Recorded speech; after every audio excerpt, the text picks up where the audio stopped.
The Adventures of Old Mr. Toad. Chapter 16. Jimmy Skunk is Surprised.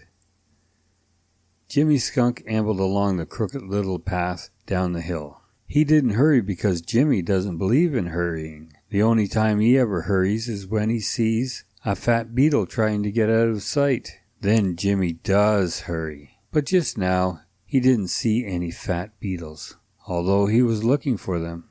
So he just ambled along as if he had all the time in the world, as indeed he had. He was feeling very good-natured, was Jimmy Skunk.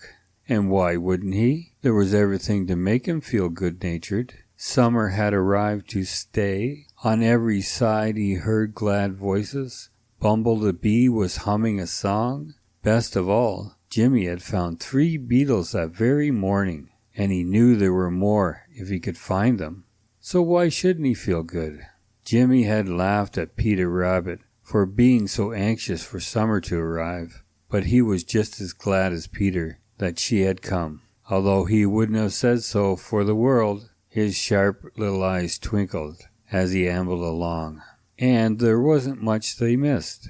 As he walked, he talked, quite to himself of course, because there was nobody near to hear. And this is what he was saying. Beetle, beetle, smooth and smug, you're nothing but a bug. Bugs were made for skunks to eat, so come out from your retreat. Hello, there's a nice big piece of bark over there that looks as if it ought to have a dozen fat beetles under it. It's great fun to pull over pieces of bark and see fat beetles run all ways at once.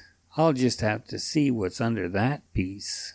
Jimmy tiptoed softly over to the big piece of bark, and then as he made to turn it over, he began again that foolish little verse. Beetle, beetle, smooth and smug, you're nothing but a bug.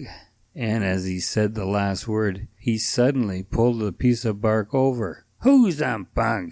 Asked a funny voice, and it sounded rather cross. Jimmy Skunk nearly tumbled over backward in surprise, and for a minute he couldn't find his tongue. There, instead of fat beetles he had been so sure of, sat old Mr. Toad, and he didn't look at all pleased. Who's a bug? He repeated. Instead of answering, Jimmy Skunk began to laugh. Ha ha! Who's a bug? Demanded old Mr. Toad more crossly than before. There isn't any bug, Mr. Toad, and I beg your pardon, replied Jimmy, remembering his politeness. I just thought there was. You see, I didn't know you were under that piece of bark, and I hope you will excuse me, Mr. Toad. Have you seen any fat beetles this morning? No, said old Mr. Toad grumpily, and yawned and rubbed his eyes. Why, exclaimed Jimmy Skunk, I believe you have just waked up. What if I have? Demanded old Mr. Toad. Oh, nothing at all, Mr. Toad, replied Jimmy Skunk.